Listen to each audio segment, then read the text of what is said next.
সব সময় কাজ কিন্তু নিজের ওজন বুঝে করা উচিত। একটা চাষি ছিল, সেই চাষিটা অনেকগুলো গরু পুষত। সেই গরুর দুধ দিয়ে যে ঘি, তারপরে ছানা, এগুলি তৈরি হতো, সেইগুলো সে বাজারে বিক্রি করে তার জীবন জীবিকা হতো। একদিন একটা বাঘ ওই গরুর গোয়ালের মধ্যে ঢুকে পড়েছে। এইবার চাষিটা কি ভেবেছে, সিংহটাকে জব্দ করব। চাষি আর এদিক ওদিক কিছু না ভেবে বাইরে থেকে দরজার শিকল তুলে দিয়েছে, মানে ছিটকানি আটকে দিয়েছে। এইবারে হিংস্র সিংহ সে কি আর কোনো কিছু দেখে, একে একে গরু ধরছে আর মেরে ফেলছে। দরজা খোলা থাকলে সে নয়তো বেরিয়ে চলে যেত, কিন্তু সে তো বেরিয়ে যেতে পারছে না। সিংহের তর্জন গর্জন বেড়েই চলেছে, আর একটার পর একটা গরু হত্যা করেই চলেছে। এইবারে চাষি ভাবলো যে এইবার আমি কি করি, ওকে আমি বের না করলে তো ঘরই ভেঙে বেরিয়ে আসবে, এরকম মানে সিংহ তর্জন গর্জন করছে। আর গোয়াল ঘর সেরকম তো মানে বিশাল কোনো পাকা ঘর নয় যে সিংহ ভেঙে বেরিয়ে আসতে পারবে না।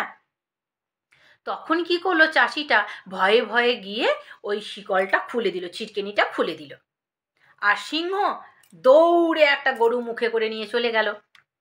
এর কিছুক্ষণ পর চাষি তো ভীষণ কান্নাকাটি করছে, এই অবস্থায় ওর বউ এলো।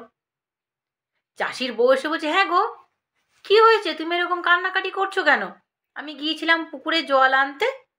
তখন বলছে, আর বলো না, একটা সিংহ ঢুকে পড়েছিল আমাদের গোয়ালে। তখন তারপরে কি হলো? বলে তারপরে একটা গরু মুখে করে নিয়ে চলে গেল।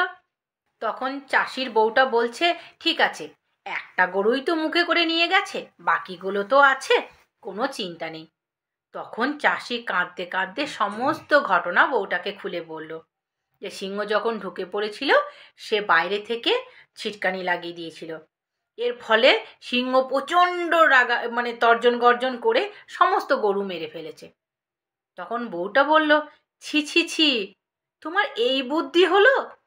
একটা হিংস্র প্রাণী যাকে দেখে মানুষ দূরে চলে যায়, কেউ ওর সঙ্গে পাঙ্গা নেয় না, লোকে দূরে দূরে থাকে, আর তুমি কি করলে, সিংহকে জব্দ করার জন্য তুমি গরুর গোয়ালের দরজা ছিটকানি লাগিয়ে দিলে। তোমার যেমনি বুদ্ধি তুমি তেমনি তার ফল পেয়েছো, নাও এবার দেখো। অতএব আমাদের কাজ কিন্তু ভেবেচিন্তে করা উচিত। বলশালী কোনো পশুর সাথে কিংবা বলশালী কোনো মানুষের সাথে আমাদের বিতর্কে জড়ানোর আগে একবার ভেবে দেখা উচিত তার সঙ্গে আমরা পারবো কিনা।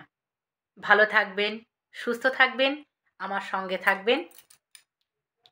নমস্কার।